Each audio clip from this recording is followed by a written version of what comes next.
Hey, Dr. Mark Testa here. In today's video, I want to talk about two hormones that could be imbalanced in your body, causing it to be more and more difficult for you to find your ideal weight.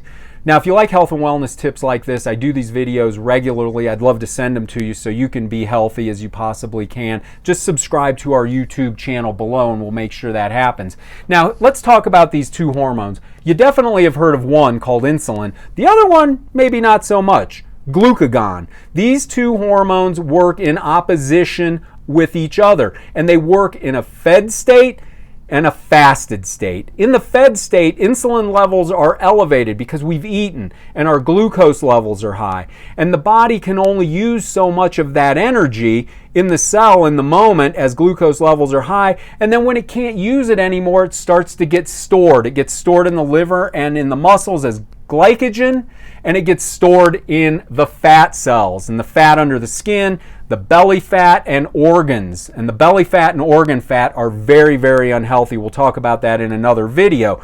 But eating 15 hours a day, 6 meals a day, snacking between meals will keep insulin levels elevated. Now, I said that these work in opposite environments. This glucagon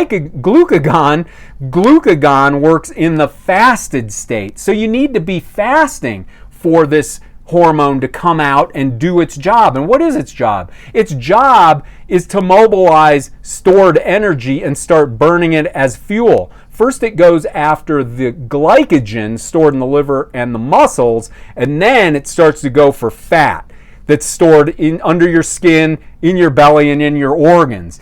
But this hormone, glucagon, does not work in the fed state. It only works in the fasted state. So some ways that you can start bringing this into balance are very, very simple and very accessible. Number one, stop snacking between meals. It takes 4 to 6 hours for insulin and glucose levels to drop before glucagon levels start to go up. And if you're snacking all the time, that's just not going to happen. So no snacking between meals. Next thing is do an overnight fast. We were designed to go overnight without eating. The word breakfast means break fast. And if you stop eating 3 hours before bed and really no later than 7 o'clock for other reasons we'll talk about related to the circadian rhythm, you will get into a fasted state. Because as I mentioned, it takes 4 to 6 hours after a meal for glucagon levels to go up, but then it takes another 4 to 6 hours for all the glycogen to be stored. That's the next place the body goes to get energy.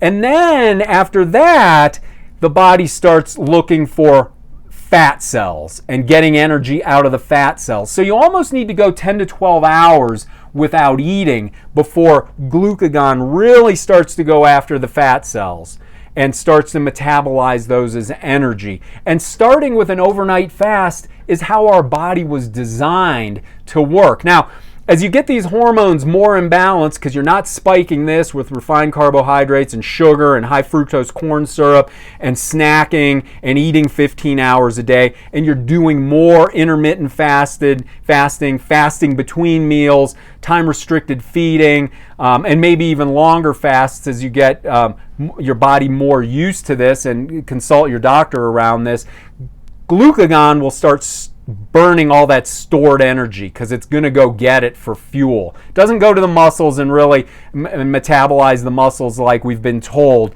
It wants to go for that fat cell because there's 9 calories per gram of energy there. It's a good source for it to go. So these hormones, again, work in opposition, fed and fasted state.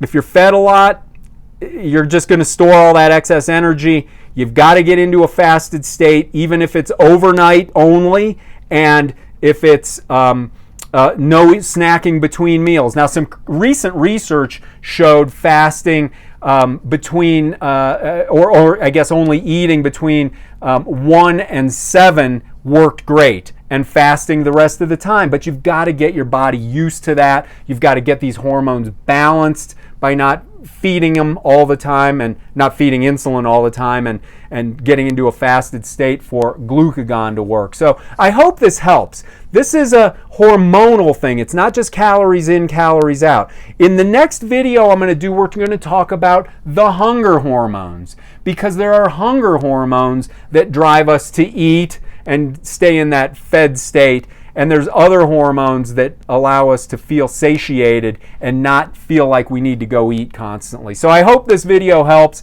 If you would, please share it with a friend or a family member. They might like to hear this. They'll probably thank you for it. And subscribe to our YouTube channel below. We're going to talk about the hunger hormones in the next video, and I will see you in the next video. Thanks a lot.